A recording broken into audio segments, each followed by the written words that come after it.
Hello welcome back everyone. So कैसे हो दोस्तों आप लोग। उम्मीद करता हूँ यार आपकी प्रैक्टिस बहुत बढ़िया तरीके से आप लोग कर रहे होंगे, क्योंकि लास्ट के ऑलमोस्ट आपके पास अगर मैं बात करूँ 5 to 10 डेज आप मान के चल सकते हो, राइट। तो इन कमिंग 5 डेज में आपको सारे इंपॉर्टेंट जो भी टॉप 10 है और जो एनसीईआरटी की प्रॉब्लम आपकी बची हुई है वो सारी की सारी मैं आपको कराने वाला हूँ। अच्छे तरीके से सबका रिविजन कर लेना, मस्त तरीके से प्रैक्टिस कर लेना। और अब बिल्कुल देखो, थोड़ा सा फियर तो बनता है, धीरे धीरे आपके पास फियर आएगा, इसमें तो कोई भी शक नहीं है। लेकिन अगर आप अपनी प्रैक्टिस कंटिन्यू रखेंगे, अपना रिवीजन कंटिन्यू रखेंगे, तब आपके दिमाग में फियर नाम की एक चीज आपको स्ट्राइक नहीं करेगी, मतलब ये डैमेज नहीं करेगी, ठीक है। तो मिशन पे लगे रहना दोस्तों, ठीक है। और जैसे मैंने आपको वादा किया है, लास्ट के 5 डेज में सारे पॉसिबल मोस्ट इंपोर्टेंट टाइप के graphical question for NEET entrance examination discuss करूंगा मैं, right. And that is really important for you guys. और एक बहुत बेहतरीन कॉन्फिडेंस के साथ हम जाने वाले नीट को क्रैक करने के लिए। सो आप टेंशन नहीं लेने का बस, ठीक है। आप बस लगे रहो मिशन पे, पॉजिटिविटी के साथ अपने भगवान का नाम लेते हुए प्रैक्टिस करते रहे और अपनी हेल्थ का ख्याल रखें, अपने दिमाग का ख्याल रखें, पॉजिटिव सोचे हमेशा हमेशा एंड हमेशा, ठीक है ना। नेगेटिव थॉट आपने अपने दिमाग में बिल्कुल भी नहीं लाने हैं। आज एक बहुत बेहतरीन प्यारा सा क्यूट से दो सब टॉपिक, एक सब टॉपिक में यहाँ पे डिस्कस करने वाला हूं, जिससे हर साल देखा गया हमारे एग्जाम में क्वेश्चन आते हैं और बहुत इजीली हम वहां से क्वेश्चन सॉल्व कर भी सकते हैं। सबसे बड़ी बात यह है, मतलब अगर इन दो टॉपिक से आप 3 क्वेश्चन सॉल्व कर पा रहे हो तो यार और क्या चाहिए यार। मतलब कहीं ना कहीं हम इनको इग्नोर कर देते हैं जल्दी जल्दी के चक्कर में। नहीं करने का बॉस, इसको बेहतरीन तरीके से ये जो टॉप 10 न्यूमेरिकल है, इन्हीं टॉप 10 न्यूमेरिकल की तरफ का यूज करके आप ये पूरा कंप्लीट चैप्टर कवर अप कर सकते हो। एक्स्ट्रा बिल्कुल भी आपको पढ़ने की जरूरत नहीं पड़ेगी। सारे इंपॉर्टेंट कंसेप्ट, सारे इंपॉर्टेंट फॉर्मूले उन पे डिपेंडेंट न्यूमेरिकल में डिस्कस करूंगा। That's why as a subject नहीं, as a concept wise, formula wise मैं इसको यहाँ पे आपको डिस्कस करने वाला हूँ। Very important. जिन बच्चों ने नहीं पढ़ा है बिल्कुल भी टेंशन नहीं लेने का, बिल्कुल भी नहीं लेने का, क्योंकि सारे कंसेप्ट में क्वेश्चन के थ्रू यहाँ पे आपके साथ डिस्कस करने वाला हूँ ऑलरेडी।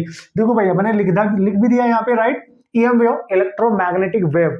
अगर मैं लास्ट 2 ईयर की बात करूं, राइट, 22 में, 21 में, ठीक है, 2 क्वेश्चन, उसके बाद एक क्वेश्चन तो ना हर साल आता है, हर साल। ये तो माइंड में आप लेके जाओ, टेंशन नहीं है। ट्रांसफॉर्मर, एक क्वेश्चन आप यहां से मानो। लेट्स सी, मैं मान रहा हूं इस बार इससे एक ही क्वेश्चन आएगा, एक ट्रांसफॉर्मर से तो 2 क्वेश्चन तो अभी भी हैं। और जो भी मैं कंसेप्ट यहाँ पे डिस्कस करूंगा उन कंसेप्ट का यूज करके ही आप कंप्लीट चैप्टर, आपको पढ़ने की जरूरत नहीं पड़ेगी बॉस, और आप सारे क्वेश्चन सॉल्व करके आ सकते हैं। वो सारे पॉसिबल फॉर्मूला कंसेप्ट में यहाँ पे डिस्कस करूंगा। और जल्दी से स्टार्ट करते हैं आज का मिशन, ठीक है। बहुत सारी बातें मैंने कर ली है, ठीक है। तो सबसे पहला क्वेश्चन क्या है हमारे पास, हियर वी गो। आप जल्दी से क्वेश्चन देख लो, मस्त तरीके से उसको पढ़ लो, उसमें जो डेटा गिवन है उसको देख लो, क्योंकि ये फॉर्मूला बहुत इंपॉर्टेंट होने वाला है। दैट्स व्हाई इस पे डिपेंडेंट क्वेश्चन मैं आपसे डिस्कस कर रहा हूं, ठीक है। चलो देखो, क्वेश्चन में बोल रहा है कि एक कैपेसिटर है जिसकी कैपेसिटेंस है C, right sir, right, which is connected across, okay, across a source of voltage V, ठीक है। कैपेसिटर है ऑब्वियसली, ऐसे मान लो आप। चलो ये तो आप समझ ही गए होंगे, मैं इसको हटा देता हूं, राइट। तो एक बैटरी है इस तरीके से और एक कैपेसिटर है जो हमने यहाँ पे कनेक्ट कर दिया। इसका वोल्टेज V है, इसकी कैपेसिटेंस ये प्लेट 1, इसकी प्लेट 2 है, ठीक है। अब क्या बात कर रहा है, जो वोल्टेज है यहाँ पे बेसिकली वो ये नहीं है, डीसी नहीं है, ठीक है। डीसी वोल्टेज है ही नहीं, उसने दिया है वोल्टेज कुछ ऐसा, क्योंकि V naught sine of omega t, ये टाइम वेरिंग वोल्टेज है, मतलब अल्टरनेटिंग टाइप का वोल्टेज है। तो हमने अल्टरनेटिंग मान लिया यहाँ पे, ठीक है जी। Okay, the displacement current between the plates of the capacitor. बताओ डिस्प्लेसमेंट करंट क्या होगी गाइस, वेरी इंपॉर्टेंट कंसेप्ट। तो जब भी आपसे डिस्प्लेसमेंट करंट पूछे, स्टैंडर्ड फॉर्मूला होता है epsilon naught d phi over d t, ठीक है। ये याद रखना आप हमेशा, डिस्प्लेसमेंट करंट का ये फॉर्मूला हमेशा याद रखने का। लेकिन चूंकि यहां क्वेश्चन में वोल्टेज दे रखा है, फ्लक्स नहीं दे रखा है, फ्लक्स नहीं दे रखा है, चूंकि इलेक्ट्रोमैग्नेटिक वेव में इलेक्ट्रिक फील्ड डोमिनेटिंग फैक्टर होता है ना, कंपैरेटिवली टू मैग्नेटिक फील्ड। तो दैट्स व्हाई यहां पे फाई की वैल्यू हम पुटअप करते हैं E इंटू ए, और E को वोल्टेज में हम कन्वर्ट कर देते हैं। E को हम लिख सकते हैं यहाँ पे V/D। तो ये वैल्यूज पुट करने के बाद जो यहाँ से फॉर्मूला आपने यूज करना है, ये इसलिए बता रहा हूँ, क्या पता इस पे क्वेश्चन आ जाए और आपसे डिस्प्लेसमेंट करंट पूछ बैठे। अदरवाइज तो मैं यहाँ डायरेक्ट भी फॉर्मूला यूज कर सकता था। जैसे कि मैंने बोला, इन सारे 10 क्वेश्चन के थ्रू पूरा चैप्टर रिवाइज हो जाएगा। यार क्या बात कर रहे हो, तो क्या लिखेंगे सर, तो यहाँ पे आपको ये लिखने की जरूरत नहीं है। जब भी कभी वोल्टेज गिवन हो और कैपेसिटर की कैपेसिटेंस गिवन हो तो सी डीवी ओवर डी टी। यहाँ ये सारी वैल्यू पुट करके इसमें आप इसको कन्वर्ट करके ये फॉर्मूला आप यहाँ पे डायरेक्ट अप्लाई कर सकते हैं और ये आपको क्वेश्चन फटाक से सॉल्व हो जाएगा। ठीक है, देखो वोल्टेज आपको गिवन है, पुट कर दो तो कितना आएगा सर, देखो देख लेते हैं ना। तो c d over d t, v की वैल्यू दे रखी है v naught sine of omega t. V naught maximum voltage है, टाइम पे डिपेंड नहीं कर रहा है तो बाहर ले लो उसको। तो सी वी नॉट डिफरेंशिएशन होगा साइन ओमेगा टी का, आप सबको पता है कॉस ओमेगा टी होता है। ये तो हमने साइन का किया, इनटू ओमेगा टी का भी तो करेंगे, इनटू करके ओमेगा टी, टी की पावर 1 है तो 1 हो जाएगा, बचेगा ओमेगा। तो यहां बचेगा सी ओमेगा वी नॉट और यहां पे इसको लिख सकते हो आप cos of omega T and this is your displacement current. So finally you can solve the problem बहुत इजीली मैन। तो डिपेंड करेगा आपको गिवन क्या है और आपने कौन सा फॉर्मूला यूज करना है, राइट। अगर आपको फ्लक्स गिवन होता था ये वाला फॉर्मूला यूज करना था, आपने समझ गए होंगे ना अब आप। यस सर मजा आ गया, मतलब हम कर लेंगे। जितने भी क्वेश्चन करूंगा टेंशन मतलब उन्हीं पे डिपेंडेंट कंसेप्ट का यूज करके क्वेश्चन आते हैं। चलते हैं जल्दी क्वेश्चन नंबर 2 की तरफ, राइट। ओके भाई, क्वेश्चन नंबर 2 को बहुत बेसिकली बहुत प्यार से समझना क्योंकि नंबर ऑफ टाइम्स इस पे क्वेश्चन रिपीट हुए, हो सकता है इस बार भी आ जाए इस कंसेप्ट का यूज करके, इसलिए पढ़ना बहुत प्यार से और जो कंसेप्ट मैं बताऊंगा उसको सीखना बहुत प्यार से। मस्त तरीके से पढ़ेंगे हम क्वेश्चन, टेंशन नहीं लेने का, ठीक है। उसने बोला for a plane electromagnetic wave, है ना, जो प्रोपगेट कर रही है इन एक्स डायरेक्शन। ठीक है, ठीक है भाई, ये हमारी एक्स डायरेक्शन है, लेट्स सी ये वाई डायरेक्शन है, लेट्स सी आपकी जेड डायरेक्शन है। जो हमारी वेव है जो प्रोपगेट कर रही है वो एक्स डायरेक्शन में जा रही है, यानी जो डायरेक्शन है वेव के प्रोपगेट करने की वो एक्स डायरेक्शन है। तो हमें कोई टेंशन नहीं है। देखते हैं क्या पूछ रहा है। Which one of the following combination, है ना, कुछ कॉम्बिनेशन यहाँ पे उसने दे रखे हैं वेक्टर फॉर्म में, give the correct possible direction of the electric and the magnetic field. ठीक है, मतलब वो कह रहा है कि यार अगर आपकी जो इलेक्ट्रोमैग्नेटिक वेव है अगर वो एक्स डायरेक्शन में जा रही है तो इलेक्ट्रोमैग्नेटिक नाम में ही है इलेक्ट्रोमैग्नेटिक वेव। ठीक है, तो इलेक्ट्रिक फील्ड और मैग्नेटिक फील्ड का कंपोनेंट किस डायरेक्शन में होगा, वाई में कौन होगा, इलेक्ट्रिक फील्ड होगा या क्या होगा, मैग्नेटिक फील्ड किस डायरेक्शन में होगा, उसके पॉसिबल हमें कंपोनेंट्स बताने हैं जो यहाँ वेक्टर फॉर्म में आपको गिवन है, राइट। तो चलो देख लेते हैं। देखो भाई एक चीज हमेशा याद रखना, जब भी कभी ऐसा क्वेश्चन आए कि जो इलेक्ट्रोमैग्नेटिक वेव है किसी एक पर्टिकुलर डायरेक्शन में जा रहे हो, हमें ये पता लगाना हो कि ई किधर को है, एम किधर को है, तो ई क्रॉस एम निकालेंगे, यहां से जो डायरेक्शन आएगी that will give us the direction of the travelling wave, है ना। तो हम क्या करेंगे, इनमें से वो कंपोनेंट चेक करेंगे जिनका क्रॉस प्रोडक्ट ई क्रॉस एम लिखना है, ना कि एम क्रॉस ई। ई डोमिनेटिंग फैक्टर होता है इसलिए ई क्रॉस एम लिखना है। इसकी वैल्यू अगर हम निकाल रहे हैं ई क्रॉस एम की, मान लिया ई का कोई वैल्यू दे रखा है, एम के लिए कोई वैल्यू दे रखी है, राइट। ठीक है, इसका क्रॉस प्रोडक्ट जब आप निकालोगे उसका जो आंसर आएगा, चूंकि उसने किस क्वेश्चन में क्लियर बोला है कि जो वेव है ट्रैवलिंग जो इलेक्ट्रोमैग्नेटिक वो एक्स डायरेक्शन में जा रही है और डायरेक्शन में कौन सा वेक्टर होता है, आई कैप। तो इसका आंसर अगर आई कैप आ रहा है तो समझ जाना वो कंपोनेंट आपका या वो पेयर आपके एकदम करेक्ट है। कैसे, चलो देखते हैं। सबसे पहले देखते हैं, कंसेप्ट तो आप समझ ही गए होंगे। सबसे पहले पेयर दिया है माइनस जे प्लस के। मान लो ई की वैल्यू मान लेता हूं मैं माइनस जे प्लस के, और जो दूसरे वाला दिया हुआ है उसको मान लेता हूं मैं एम, नहीं एम नहीं बी, मैग्नेटिक फील्ड है ये, ठीक है, बी से डिनोट करते हैं ना हम इसको। तो दूसरा वाला पेयर क्या दे रखा है sir, that is minus J plus के, अगेन माइनस जे प्लस के, दोनों ही एक ही दे रखे हैं। ठीक है, क्या यूनिट वेक्टर है, मैं क्यों नहीं लिख रहा हूं, तो इसको यूनिट वेक्टर है, राइट। अब देख लेते हैं, ये ऐसा तो आएगा ही नहीं, दिख भी रहा है आपको। तो ई क्रॉस बी निकाल के देखते हैं। ठीक है, चलो ई क्रॉस बी पहले लिख दो, ई माइनस जे प्लस के वेक्टर, ठीक है, क्रॉस, और उम्मीद करता हूं गाइस आपको क्रॉस प्रोडक्ट आता है, सपनों में भी आता है, क्योंकि ये नहीं आता तो बहुत ज्यादा क्वेश्चन गलत हो जाएंगे, राइट। अब जब हम क्रॉस प्रोडक्ट करते हैं, छोटा वेक्टर होता है हमारे पास, तो जे का जे में क्रॉस करने से कोई फायदा नहीं है, क्योंकि सेम वेक्टर याद करो, सेम वेक्टर जो होता था उसका प्रोडक्ट जीरो होता है, के क्रॉस के इनका प्रोडक्ट जीरो होता है, आई क्रॉस आई इनका प्रोडक्ट जीरो होता है। तो हम यहां जब मल्टीप्लाई करेंगे तो डिफरेंट वेक्टर्स को ही करने में फायदा है। तो इसको इसके साथ करो, तो यहां माइनस है माइनस, और ये हो जाएगा जे क्रॉस आई।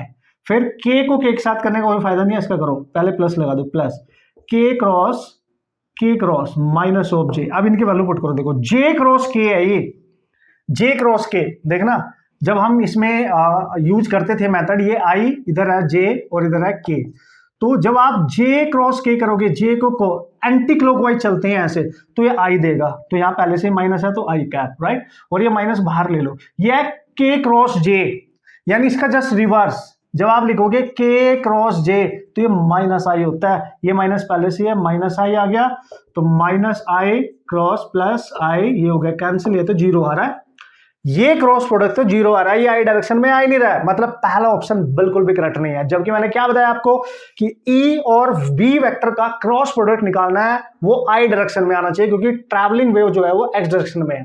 समझ गए होंगे आप, राइट? तो कूल, मतलब पहला हमारा पेयर करेक्ट नहीं है। सेकंड पेयर आपको देखना पड़ेगा जे प्लस के, वो भी सही नहीं होना चाहिए। क्यों? क्योंकि साइन सेम है। फिर भी देख लेते हैं, ई क्रॉस बी, सेकंड वाला चेक कर रहा हूं मैं, राइट? तो जे प्लस के क्रॉस जे प्लस के, सेम साइन है यार, तो जे को जे में मल्टीप्लाई करने का फायदा नहीं है, इसको करो उसमें, ठीक है? तो जे क्रॉस के प्लस के को जे में मल्टीप्लाई करेंगे तो के क्रॉस जे क्रॉस है, ये तो आई होगा, सेम ऑर्डर है, ये इसका उल्टा है तो ये माइनस आई, ये भी कैंसिल हो गया, ये भी जीरो, ये भी आंसर नहीं है। ये चेक करना पड़ेगा और ये कंसेप्ट भी आपको आना चाहिए, राइट। अब आते हैं सी ऑप्शन पे, उम्मीद करता हूं हो जाए। माइनस जे प्लस के माइनस के यहां पे कर रहा हूं मैं, राइट? तो मैं लिखूंगा that is e vector cross b vector, ये दिया माइनस जे प्लस के और क्रॉस करना है माइनस जे माइनस के साथ ऐसे दिया है ना, यस। अब इसको मल्टीप्लाई करो, देखो जे को के साथ, तो माइनस इंटू माइनस पहले तो प्लस कर दो, फिर लिखो जे क्रॉस के, ठीक है? फिर के को इसके साथ, तो ये माइनस पहले तो लिख दो, फिर के क्रॉस जे। अब आपको बात बनती हुई नजर है, जे क्रॉस है आई कैप, ये माइनस यहीं पे रखेंगे, ये इसका रिवर्स है तो माइनस आई कैप, तो माइनस माइनस प्लस तो टू आई कैप, यस। इनका क्रॉस प्रोडक्ट आई वेक्टर आ गया है, टू से हमें कोई मतलब नहीं है, आई वेक्टर, मतलब डेफिनेटली ये पेयर एकदम करेक्ट है, यानी सी ऑप्शन आपका एकदम करेक्ट है। मतलब हम यहां बता सकते हैं इलेक्ट्रिक फील्ड का ये कंपोनेंट और ये वाला कंपोनेंट और मैग्नेटिक फील्ड का ये वाला कंपोनेंट मिलके एक डेफिनेट डायरेक्शन दे रही है जो वेव आपकी ट्रैवल कर रही थी according to the given question.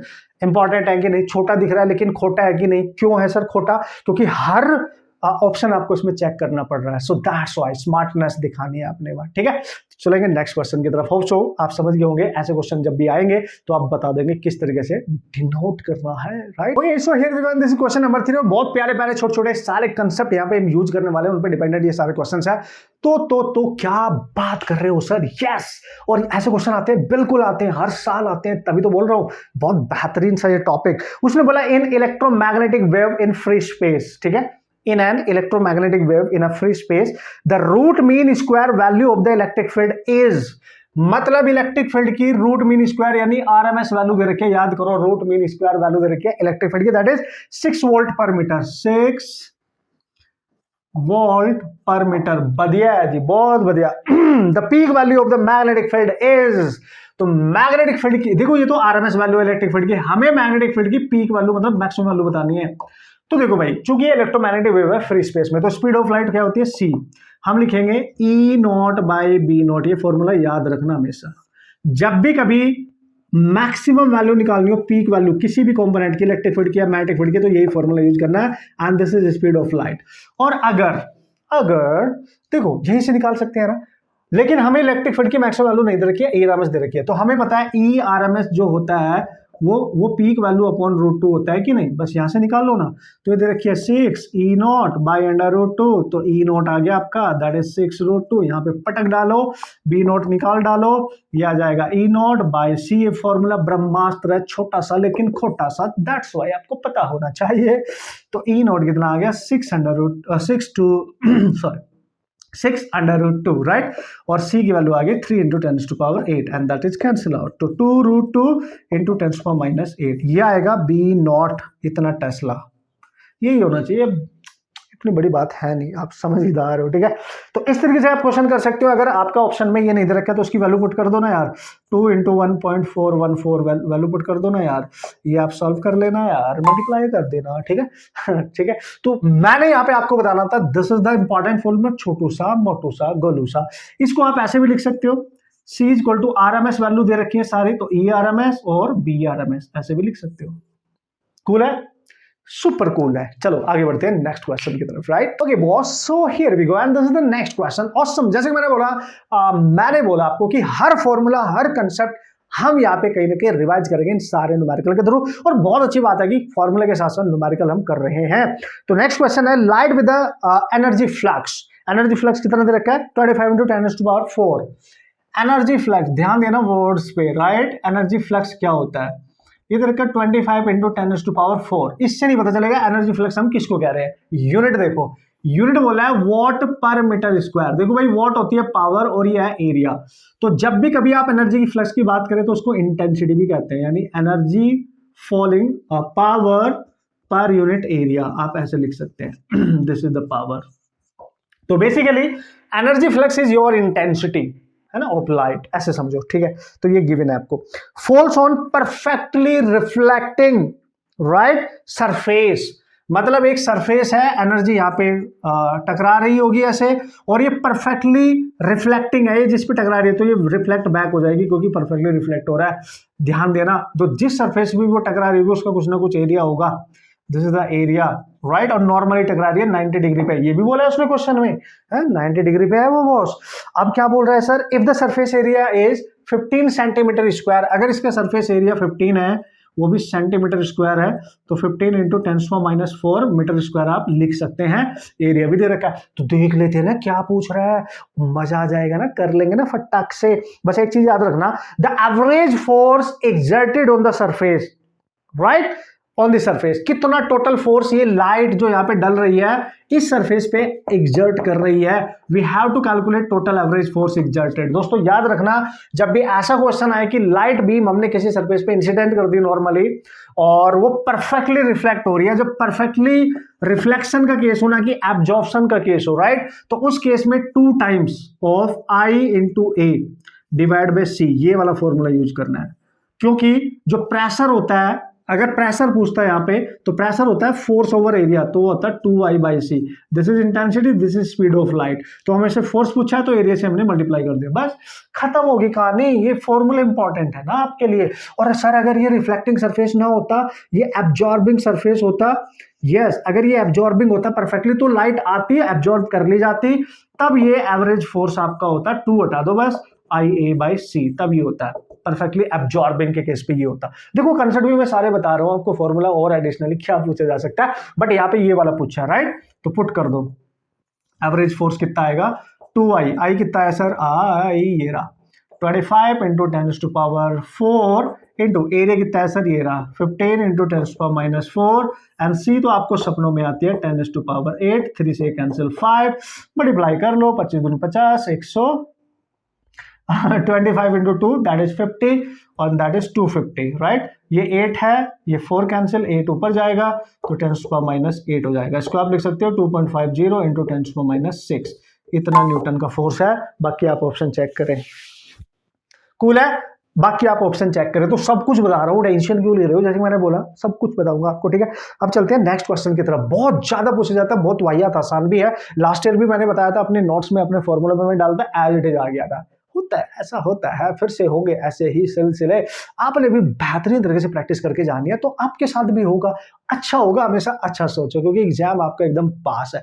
बढ़िया चीज को अट्रैक्ट करोगे, पॉजिटिव माइंडसेट के साथ अट्रैक्ट करोगे तो चीज आपके पास आने लगेगी। नेगेटिव चीज को अट्रैक्ट करोगे, नेगेटिव एनर्जी लेके जाओगे, खुद में नेगेटिव हो जाओगे यार, तो आपका कॉन्फिडेंस टूट जाएगा। तो दैट्स वाई हमेशा अच्छा सोचो, अच्छा अट्रैक्ट करो, राइट। चलो नेक्स्ट क्वेश्चन देखते हैं। Okay so here we go, this is the next question. What is that sir, what is that? उसने बोला if epsilon naught and mu naught, obviously हमें पता ही है permittivity and permeability of the free space for electric and magnetic field, cool.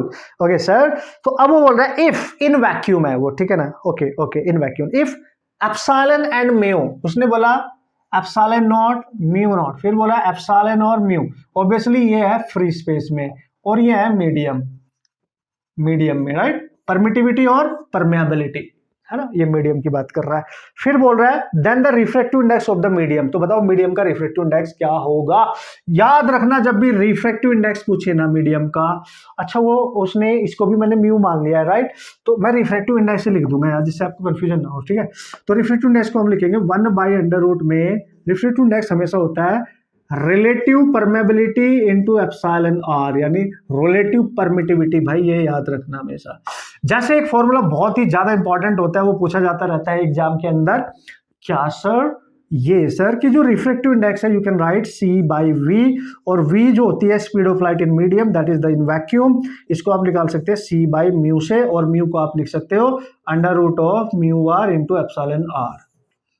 अब आपको ये सोचना पड़ेगा, क्या सोचना पड़ेगा कि म्यू आर क्या है और ये क्या है in terms of these two things, क्योंकि ये फ्री स्पेस के टर्म्स में हमने इसको क्या कर देना है, कन्वर्ट करना है, जबकि मीडियम की ये दे रखी है आपको, राइट। तो आप हमेशा याद रखें कि अगर म्यू आर लिखना हो रिलेटिव, तो ये क्या होती है रिलेटिव, तो रिलेटिव क्या होती है, मीडियम की परमेबिलिटी ओवर एप्सिलॉन नॉट, यानी फ्री स्पेस की परमेबिलिटी। तो इसकी जगह आप ये लिख सकते हो, राइट। वैसे एप्सिलॉन आर को मीडियम की परमिटिविटी, ठीक है, मीडियम की एरी over epsilon naught free space की, बस दोनों की वैल्यू पुट कर दो, यहां से स्पीड भी निकाल सकते हो, वैसे तो रिफ्रैक्टिव इंडेक्स पूछा है उसने केवल, तो यहां पुट कर दो, देखो 1 बाई अंडर रूट ऑफ, यहां पे आप म्यू आर की जगह लिखेंगे mu over mu naught into epsilon over epsilon not, ये दोनों वैल्यू ऊपर जाएंगी, ऊपर जाएंगी। तो इस रिफ्रैक्टिव इंडेक्स को यहां से आप लिख सकते हो, दैट इज, इसमें पूरे पे अंडर रूट लगा दो, epsilon not mu naught over mu into epsilon, this is your refractive index, काम खत्म हो जाता है इसे। और ये फॉर्मूला भी याद रखना है, अगर स्पीड ऑफ लाइट पूछ लेना, स्पीड ऑफ लाइट कभी भी न्यूमेरिकल पूछ ले इन मीडियम, और C speed of light in free space over relative permeability और परमिटिविटी गिवन हो तो ये लिख देना, अदरवाइज ये नहीं गिवन है तो म्यू की जगह आप यहां से निकाल के ये वाली वैल्यू लिख सकते हैं। वैसे तो इसी से क्वेश्चन हो जाता है, तो ये भी पूछे जाते रहते हैं, इंपॉर्टेंट है, पता होना चाहिए मस्त तरीके से, ठीक है। अब चलते हैं इस चैप्टर के लास्ट क्वेश्चन की तरफ, very important, complete information about that मैं आपको देने वाला हूं, क्योंकि वो याद रखने वाली चीज है। लास्ट ईयर भी क्वेश्चन आया था, 2 क्वेश्चन आए थे, जैसे मैंने आपको बताया, एक क्वेश्चन कैसा पूछा गया था, इजी था वो, तो शायद यही था, इस टाइप का ही था, ये फॉर्मूला पूछ लिया गया था, राइट, समथिंग। अब दूसरा क्वेश्चन आया था आपका, जो आपकी इलेक्ट्रोमैग्नेटिक वेव है और जो रेडिएशंस हैं, एक्सरेज, गामा रे, उनकी वेवलेंथ से रिगार्डिंग, है ना भाई, वैसे क्वेश्चंस भी तो आ जाते हैं और वो याद रखने वाली बात होती है। और अगर उनमें से 1-2 भी आप वेवलेंथ का ऑर्डर याद रखोगे ना, तब भी उस टाइप के हर क्वेश्चन करके आ सकते हैं, नोट करा के मैं आपको लिखा दूंगा, जिससे वो सारी प्रॉपर्टी आपके दिलो दिमाग में बस जाए और इस टाइप के क्वेश्चन भी आपसे सॉल्व हो जाए, ठीक है, चेक करें बॉस। उसके बाद ट्रांसफॉर्मर के कुछ बेहतरीन से 4 क्वेश्चंस हम यहाँ पे डिस्कस करने वाले हैं, और मजा आने वाला है, उन्हीं 4 क्वेश्चन के थ्रू सारे फॉर्मूले रिवाइज हो जाएंगे, क्वेश्चन भी हो जाएंगे, ठीक है। Okay, so here we go, and this is the next question. जैसे कि इसके बारे में मैंने आपको बहुत सारी इंफॉर्मेशन ऑलरेडी दे दी है। देखो पहले क्वेश्चन देखते हैं, उसने बोला which one of the following has the longest wavelength, मतलब 4 ऑप्शन आपको दे रखे हैं, इनमें से किसकी वेवलेंथ सबसे मैक्सिमम है, लॉन्गेस्ट, मैक्सिमम मतलब लॉन्गेस्ट वेवलेंथ किसकी है। चलो भाई 4 ऑप्शन है आपके पास, ठीक है, X ray, gamma ray, microwave and radio waves, ठीक है। एक्स रेज, गामा रेज, और भी बहुत सारी हो सकती हैं, यूवी रेडिएशंस हो सकती हैं, इंफ्रारेड, कुछ भी दे सकता है ना एग्जाम में, तो दैट्स व्हाई मैं आपको बेहतरीन तरीके से इनका ऑर्डर बता देता हूं, किसकी सबसे ज्यादा होती है और किसकी सबसे कम होती है। अगर ये आपको याद है तो मचा डालेंगे, उसके बीच की सारी चीजें आप वैसे भी सॉल्व कर सकते हो, किसी भी टाइप का क्वेश्चन आ जाएगा उनके ऑर्डर भी याद रख सकते हो। तो क्यों टेंशन ले रहे हो, ऑर्डर भी पता होना चाहिए ना, नोट करके लिखा रहा हूं ना, ये क्वेश्चन अपने आप उड़ा डालेंगे आप, है कि नहीं। तो नोट 2 लिखाऊंगा मैं आपको, ठीक है। नोट नंबर 1 इसमें क्या याद रखना है, और नोट नंबर 2 इसमें क्या याद रखना है। तो इस टाइप के हर क्वेश्चन हो जाएगा। बस ये क्वेश्चन पता है मैंने क्यों लिया है, इसलिए लिया कि भाई मजा आ गया, भाई टफ एंड ऑल या इजी है, नहीं नहीं नहीं, बाय यूजिंग दिस क्वेश्चन हमने ये डिस्कस करना है, जिससे किसी भी कैटेगरी का इसमें से क्वेश्चन आएगा तो आप इन 2 नोट का यूज करके ही सॉल्व कर सकते हो, राइट। लिख दूंगा, देख लेना, समझा भी दूंगा, ठीक है बॉस। ओके बॉस, सब कुछ मैंने यहाँ पे लिख दिया है, नोट नंबर 1, नोट नंबर 2, जल्द से एक झलक आपको दिखा देता हूँ। नोट नंबर 1 में जैसे कि ऑर्डर आपके सामने है, आर मींस रेडियो वेव, ठीक है, जो रेडियो वेव्स होती हैं उनकी वेवलेंथ सबसे ज्यादा होती है। फिर ये क्या है भाई आपके पास, दिस इज एम, माइक्रोवेव, ठीक है, ये है आपका रेडियो वेव्स, ठीक है, और ये है आपका माइक्रोवेव, ठीक है, और आई मींस इंफ्रारेड वेव, और x means obviously x rays and this is gamma rays, right।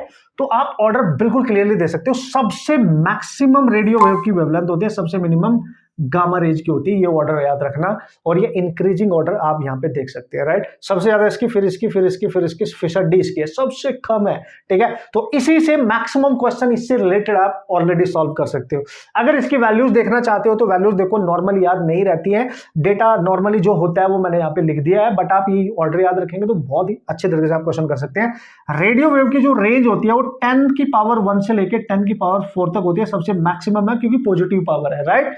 Microwave की 10⁻³ से 0.3 तक जाती है, और जो एक्स रेज होती है -8 से 3 × 10⁻8 तक की रेंज में जाती है, राइट।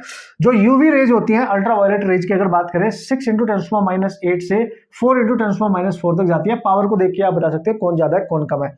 गामा रेज सबसे कम है, देखो -14 से 11 के बीच में लाई कर रही है, ठीक है। ये आपका ऑर्डर है, you have to remember, and this type question you can solve very easily. All the questions dependent on this concept अब आप सॉल्व कर सकते हो, ऐसी मैं उम्मीद करता हूं। लास्ट ईयर भी इसमें इसी से डेटा से क्वेश्चन आया था, और आराम से बच्चे लोग कर सकते हैं अगर वो थोड़ा सा रिवीजन भी करके जाएंगे और ये सीरीज अच्छे से देख के जाएंगे, और आपने बढ़िया तरीके से इसको सच में एंजॉय किया होगा, इसके नोट्स बनाए होंगे, राइट। अब चलते हैं ट्रांसफॉर्मर के कुछ ऑसम से क्वेश्चन डिस्कस कर लेते हैं, बढ़िया से बढ़िया से बढ़िया से। तो ये दो बेहतरीन से प्यारे से छोटे से टॉपिक आपके ऑसम तरीके से क्लियर होने वाले हैं। अगर इससे भी 2 क्वेश्चन इस बार आ गए, ट्रांसफॉर्मर से एक आए, 3 क्वेश्चन होंगे, अदरवाइज इससे एक ट्रांसफॉर्मर से, तो 2 तो 100% आपको मिलेंगे, और फ्री के 8 मार्क्स हैं। ये बात में इधर डाल के जाइयो, ठीक है, एग्जाम देने पॉजिटिविटी के साथ, समझ गए। तो ऐसे चुन चुन के मारना होता है उन क्वेश्चंस को जो हमारे लिए बिल्कुल बने हुए हैं, और 140 150 तक आप स्कोर कर सकते हैं अगर इस स्ट्रैटेजी के साथ आप जाएंगे, समझ गए ना। टॉप 15 चैप्टर्स ऑलरेडी मैं आपको बता चुका हूं, थोड़ा सा डिस्कशन उसके मैं कर लूंगा कि किसमें क्या पढ़ना है, किसको कैसे करना है, बट जितने भी सीरीज मैंने आपको दिया अगर उनको भी आप अच्छे से रिवाइज करके जाएंगे, सारे क्वेश्चंस करके जाएंगे, सारे फॉर्मूले डिपेंडेंट न्यूमेरिकल करके जाएंगे, पीवाईक्यू सारे सॉल्व करके जाएंगे, एनसीईआरटी जो मैं करा रहा हूं वो करके जाएंगे, तो कोई नहीं रोक सकता आपको बहुत बेहतरीन तरीके से स्कोर करने में। आई गारंटी कोई नहीं रोक पाएगा, बस आप करो तो यार कंप्लीट उसको, लॉट ऑफ प्रैक्टिस करो तो, राइट। आगे बढ़े, चलो। So here we go, and this is the very first question of transformer, ठीक है। मतलब क्वेश्चन नंबर 7 की हम बात कर रहे हैं, क्योंकि 6 क्वेश्चन हमने ईएम वेव से करे हैं। उसमें बोले primary of A transformer which connected to a DC battery of 10 volt. उत्तरी जो ट्रांसफॉर्मर का प्राइमरी कॉइल होती है वो डीसी से कनेक्ट कर दी है, समझो बात को। डीसी सोर्स 10 वोल्ट दे रखा है, N1 इसके नंबर ऑफ टर्न्स होंगे, और ये इसका सेकेंडरी सर्किट है, राइट। इधर आपका सेकेंडरी सर्किट होगा, यहाँ पे एक रेजिस्टेंस, लोड रेजिस्टेंस आप अप्लाई कर सकते हैं, इसमें N2 टर्न्स होंगे, ऐसे आप मान सकते हैं, ठीक है भाई, बहुत बढ़िया, ऐसी बहुत बढ़िया। अब वो बोल रही थी number of and the current of 1 milli ampere, उसमें जो करंट सप्लाई कर रहा है दैट इज 1 मिली एम्पियर, यानी इसकी प्राइमरी करंट भी दे रखी है, लेकिन यहाँ पे डीसी अप्लाई कर दिया, पंगा यही हो गया। जबकि यहाँ तो याद करो ट्रांसफॉर्मर एसी पे काम करता है, एसी डिवाइस है, डीसी पे तो काम ही नहीं करता। अगर इससे आगे भी ना बढ़ो ना, इसमें ना तो आपको यहाँ पे इसके अक्रॉस वोल्टेज मिलना V2, वो भी 0 आएगा, ना करंट मिलनी, क्योंकि डीसी पे है। तो क्यों नहीं मिलनी सर? क्योंकि डीसी की वजह से यहाँ पे म्यूचुअल इंडक्टेंस नहीं होगा, म्यूचुअल इंडक्शन नहीं होगा, ये तो पढ़ते ही समझ में आना चाहिए। दैट्स वही क्वेश्चन मैंने आपसे लिया है कि यहाँ पे गलती मत कर देना। पता चला फटाफट क्वेश्चन सॉल्व करके आ गए, फिर पंगा हो गया, वहां पे डीसी पे ही करके आ गया। ट्रांसफर डीसी पे यूज नहीं होता, एसी पे यूज होता है, तो म्यूचुअल इंडक्शन नहीं होगा, तो आउटपुट में कुछ भी नहीं मिलने वाला। आगे पढ़ लेते हैं क्या दे रखा है, ठीक है। तो उसने बोला था number of turns of the primary and secondary दे रखे हैं, हाँ, तो हम सॉल्व कर सकते हैं। देखो 50 और सेकेंडरी के नंबर ऑफ टर्न्स दे रखे हैं आपके 100। तो बड़ा स्मार्ट क्वेश्चन उन्होंने बना दिया कि जो बच्चा इस पे ध्यान नहीं देगा तो फटाक से फोड़ के आ जाएगा और फटाक से गलत करके भी आएगा। What is the voltage in the secondary and current in the secondary loop, right. तो देखो जिस बच्चे ने डीसी पे ध्यान नहीं दिया होगा क्या करेगा, V1 दे रखा है सर हमें, I1 दे रखा है, तो नंबर ऑफ टर्न्स भी दे रखे हैं हमें, बढ़िया सर, बहुत बढ़िया है, तो सब कुछ तो दे रखा। देखो भाई V1/V2 होता है N1/N2, बिल्कुल होता है सर। V1 कितना है सर, देखो V1 है 10 और V2 कितना है निकालना है, मैं बता रहा हूँ गलती क्या करोगे, ठीक है। N1 कितना है 50 और ये कितना है सर N2 100, ये हो गया कैंसिल 2, तो V2 आपका 220 आ गया। अगर ऐसा कोई ऑप्शन है तो भी पंगा है, बिल्कुल है, और बच्चे लोग खुश हो जाएंगे, यार हमने तो कर दिया था भाई, आंसर आया था हमारा। I1/I2 को ये इनवर्स होता है, दैट इज N2/N1 नंबर्स का, ये डायरेक्टली होता है N1/N2, राइट। तो I1 हमें दे रखा है कितना सर 1, I2 कितना सर ये रहा, N2 कितना है sir 50 100, right 100 and this is 50, तो दिस इज 2, तो I2 आ गया 1/2 and that is 0.5 milli ampere. देखो ये ऑप्शन दे रखा है उन्होंने, कितने स्मार्ट है वो क्वेश्चन वाले।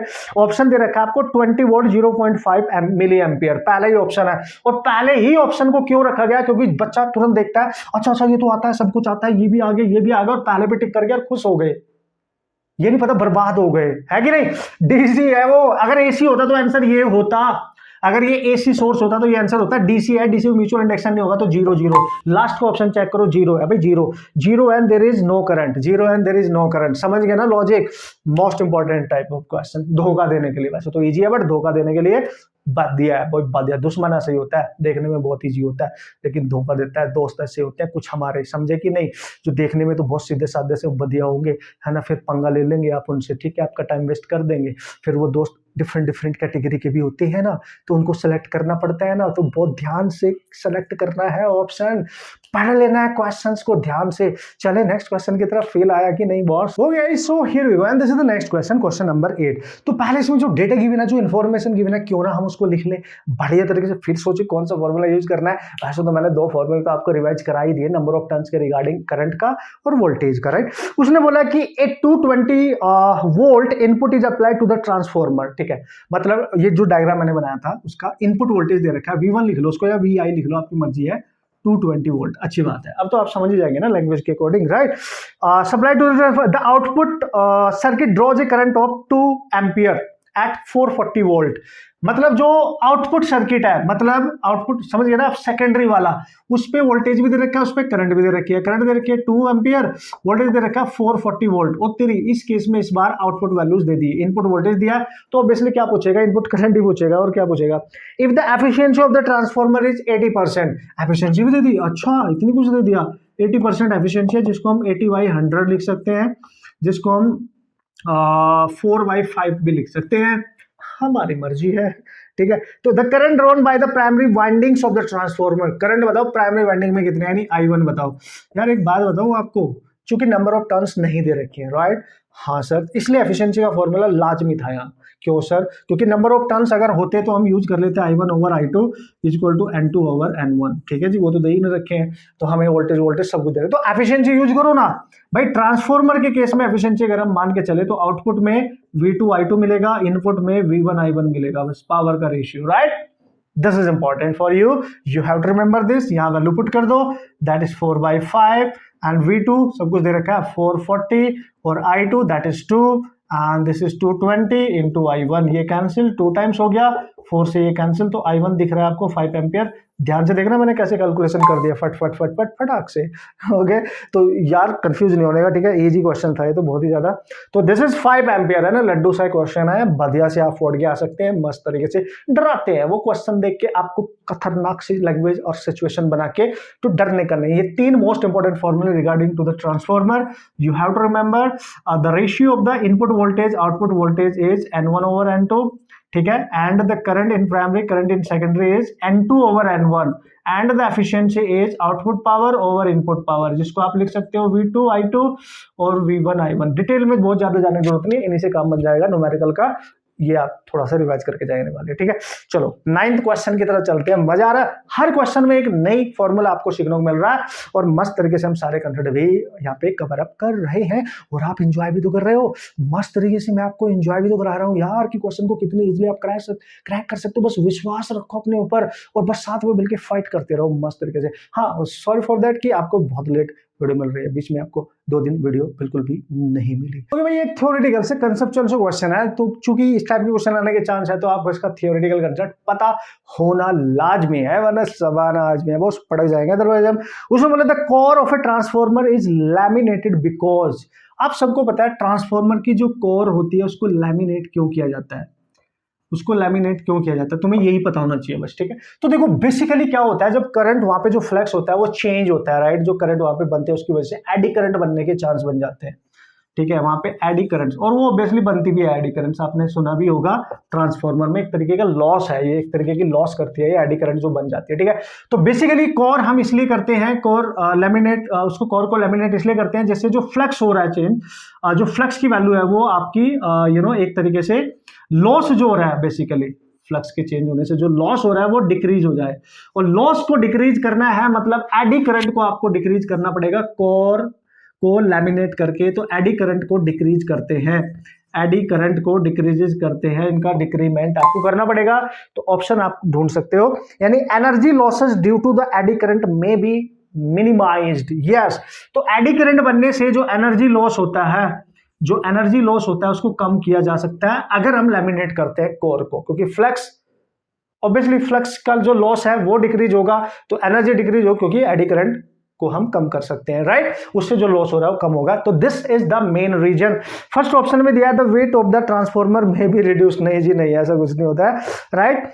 And rusting of the core में बी प्रिवेंटेड, नहीं, इसका इसमें कोई लॉजिक नहीं है। And the ratio of the voltage in primary and secondary that is increase, no no no no. Last है the energy losses due to the eddy current में be decreased या minimized, this is correct. Concept मैंने आपको बता दिया, इस type का question आएगा तो किस तरीके से आपने डील करना है, that is important, right. Last question की बात करो, ध्यान से सुन लेने का वो। तो ये this is our last question आज की इस क्लास का, टॉप 10 न्यूमेरिकल प्रॉब्लम का एक लास्ट क्वेश्चन। इससे एक नया फॉर्मूला जो हम यहाँ पे एप्लीकेशन करने वाले हैं, ठीक है। उसने बोला एक ट्रांजिस्टर है, okay, oscillator using transistor oscillator actually, ठीक है, using A resonant circuit with a inductor L, ठीक है, अच्छी बात है, okay, and for negligible resistance, right? So and capacitor C in series produce the oscillation of frequency F. तो यार अगर एक इंडक्टर कॉइल है और एक कैपेसिटर है, ठीक है, ये L है ये C है, ठीक है, और यहाँ पे रेजोनेंस की हम बात कर रहे हैं, रेजोनेंस की बात कर रहे हैं और एक फ्रिक्वेंसी बना रहे हैं रेजोनेंस पे। तो रेजोनेंस पे याद करो फ्रिक्वेंसी होती थी 1/2π√1/LC। पहली बात तो ये आप लिख सकते हो, रेजोनेंट फ्रीक्वेंसी का फॉर्मूला होता है, यानी resonant frequency inversely proportional to product of L into C, self inductance L and the C is the capacitance. Question देख लेते हैं क्या पूछ रहा है। If L is double, C is double, no no C, L को double कर दिया जाए, C is becomes 4 times, then the new frequency बताओ कितनी हो जाएगी। वो बोल रहा है इनिशियल L ये रहा, अगर हम L को डबल कर दे इनिशियल से और जो C है उसको C डैश को 4 टाइम कर दे, तो बताओ नई फ्रीक्वेंसी क्या होगी। लेट्स सी वो F डैश होगी। तो यार यहां से आप क्लियरली देख सकते हो, अगर मैं F डैश निकालूंगा तो 1/√L की जगह लिखूंगा 12 और उसकी जगह लिखूंगा 4C।